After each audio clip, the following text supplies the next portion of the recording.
même si j'avais pas regardé, enfin, c'était une des premières télé-réalités que j'ai regardées et je n'ai pas regardé de télé-réalité française depuis.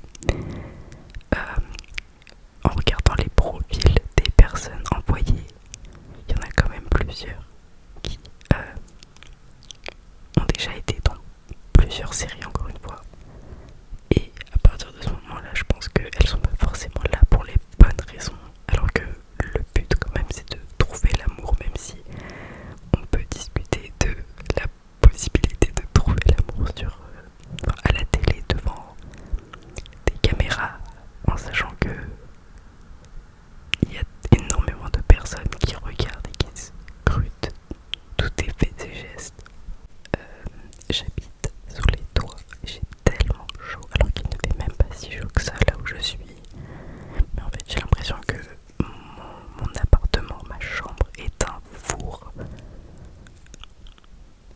Si je n'aère pas en continu, c'est n'importe quoi. Sauf que si j'aère en continu, il faut que j'éteigne la lumière sinon il y a des insectes. Bref, donc je regarde Love Island USA et j'avais regardé la saison 6 qui est une super saison selon moi, très divertissante, très divertissante.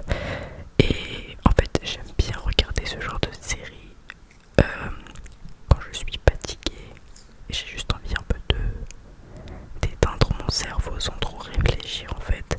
Et notamment par exemple pendant des révisions, entre deux sessions de révision, parce que justement j'ai besoin de me poser et de regarder quelque chose sans prise de tête en fait globalement. Mais donc j'ai regardé la saison 6, je n'ai pas regardé la saison 7 parce qu'en fait de base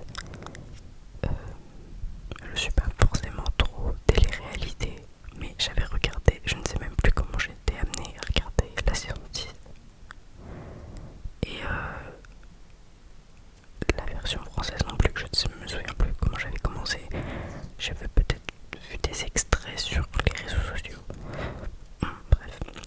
Et en fait la saison 7 de Love Island USA, je n'avais pas regardé parce que j'avais vu des extraits sur les réseaux sociaux et ça m'avait l'air très dramatique, un peu presque too much. Et en fait je n'aime pas quand les gens se crient beaucoup dessus. Je sais que c'est un peu les prémices de la télé-réalité, il faut qu'il y ait des moments de drame, des scènes de dispute, pour après avoir des scènes de déclaration. Mais j'avais l'impression que, en tout cas des extraits que j'avais vus, la saison 7 était beaucoup de drame et pas beaucoup de scènes de réconciliation. Et en fait je n'aime pas regarder des séries où juste les gens se crient dessus en fait. Je sais que typiquement il me semble que la série c'est une série coréenne qui s'appelle Penthouse je crois, je ne sais plus,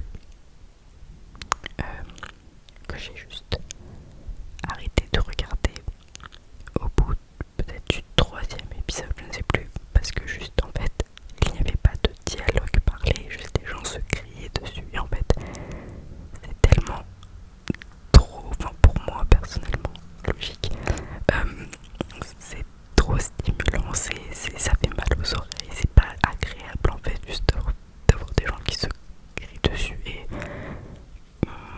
surtout quand c'est leur seul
du couple qu'on pourrait considérer comme parfait avec Trinity et Bryce, qui sont dans la communication constante, qui se posent des questions par rapport aux potentiels problèmes qu'ils pourraient rencontrer dans leur relation, notamment par rapport à l'écartage entre les deux. Ensuite, on a des couples beaucoup plus tumultueux comme Melanie et Sincere. Voilà, et ensuite je trouve qu'il y a également, bon après il y a le couple très calme de Anaya et Carl. Et ensuite je trouve qu'il y a des couples dans lesquels la dynamique est un peu particulière, mais c'est beaucoup plus implicite que pour Melanie et Sincere par exemple, où pour le coup c'est très clair qu'il y a des petits problèmes, voire des gros problèmes. Par exemple, juste le rapport de Casey aux femmes avec lesquelles il a été, je trouve que c'est particulier. En fait, j'ai l'impression qu'il se comporte comme si il pense que quelque chose lui est dû. Déjà, le fait qu'il mentionne constamment le fait que le premier jour il n'y ait eu personne devant sa porte, je trouve que c'est assez révélateur de sa personnalité, parce que ça veut dire qu'il ne passe pas à autre chose et qu'il n'a pas énormément confiance en lui non plus, parce que pour que sa confiance en lui prenne autant un coup par rapport à un événement qui s'est passé il y a des semaines, alors que depuis il a eu l'occasion de discuter et de voir que plusieurs femmes étaient intéressées par lui, bon, je trouve que ça en dit long. Et ensuite, la façon dont il parle même de Tierra, donc Titi, est aussi assez intéressante, parce que je suis arrivée à l'épisode dans lequel il lui demande d'être sa copine, et que lorsqu'il l'explique la raison pour laquelle il pense que il veut lui demander maintenant, et c'est à elle et pas une autre qu'il aimerait faire cette demande, si je puis dire, c'est parce qu'elle lui donne tout ce qu'il demande. Elle le défend, elle reste à ses côtés, même quand il a tort ou même quand on le critique. Et il y avait une autre justification dont je ne me souviens plus.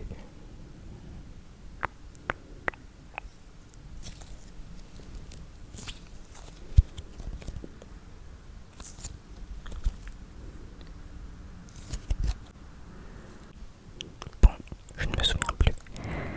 Mais je trouve que c'est assez étrange comme justification.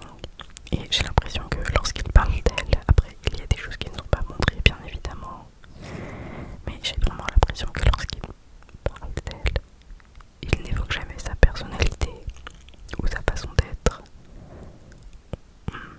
On ne la connaît pas à travers ses yeux réellement.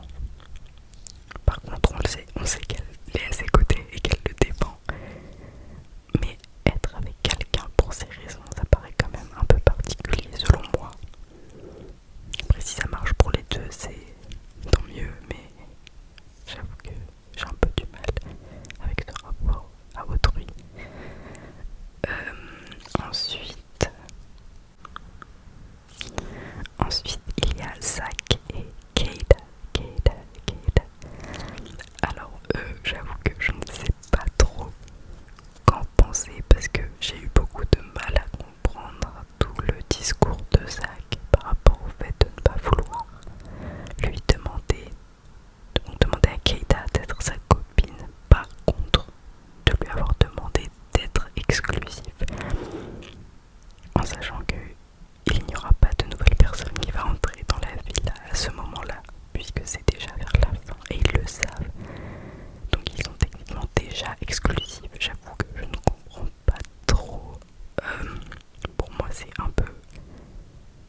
justement, c'est ce qu'il aimait chez Titi, c'est le fait qu'elle est assez vite eu des comportements, qu'elle se soit assez vite rapprochée de lui. Bon, déjà il y a le fait que Titi avait vu tous les épisodes précédents dans lesquels il reprochait justement ça à Anaya. Et comme son but était, comme pour tout le monde, qu'il la ramène avec lui dans la villa, je pense qu'il y avait de ça, bien que je ne nie pas le fait qu'elle ait eu des intentions totalement innocentes vis-à-vis de lui également.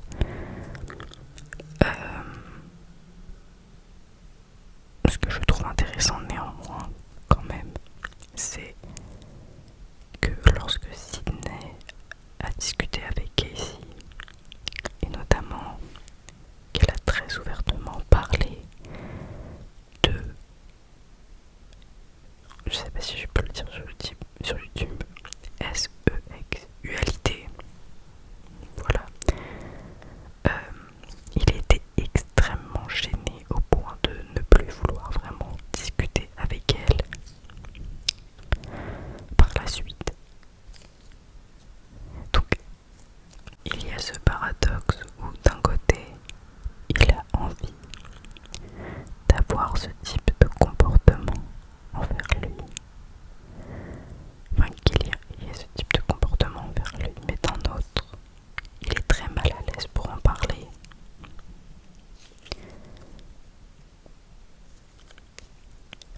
Je trouve ça un peu bizarre, j'avoue.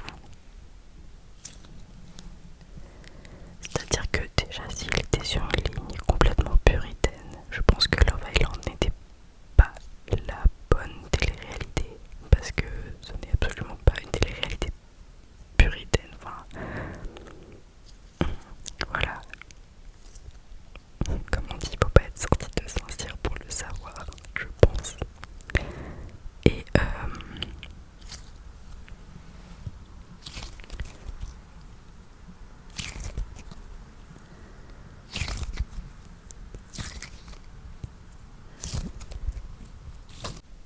globalement, je ne vois pas le problème avec le fait d'être mal à l'aise avec le sujet.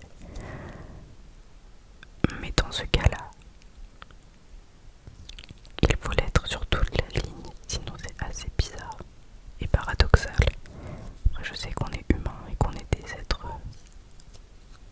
à facettes multiples. On ne peut pas être défini de manière aussi simpliste, mais je trouve que sur ça quand même,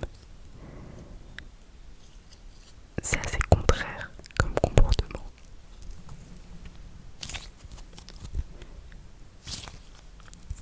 Surtout qu'il a traité Anaya de grand-mère parce qu'elle ne voulait pas coucher avec lui.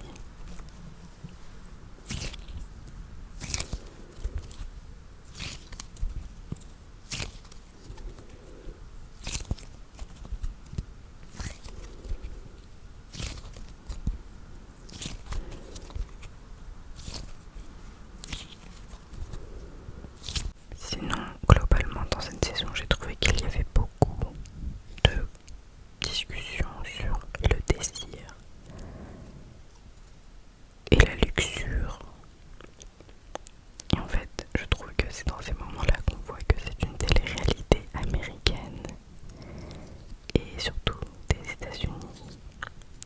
Parce qu'en fait, ils ont vraiment un prisme religieux, enfin évangéliste, assez important.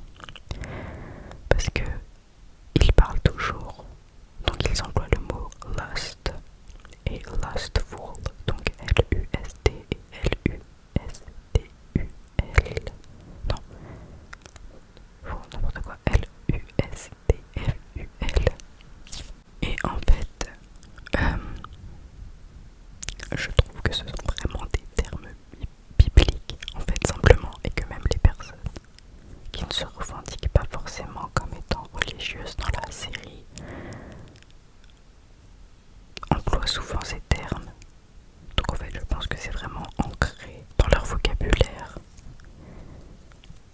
Et ce que je trouve intéressant, parce que je pense qu'en France, en tout cas, selon moi, on n'emploie pas le mot luxure à tort et à travers pour décrire qui que ce soit.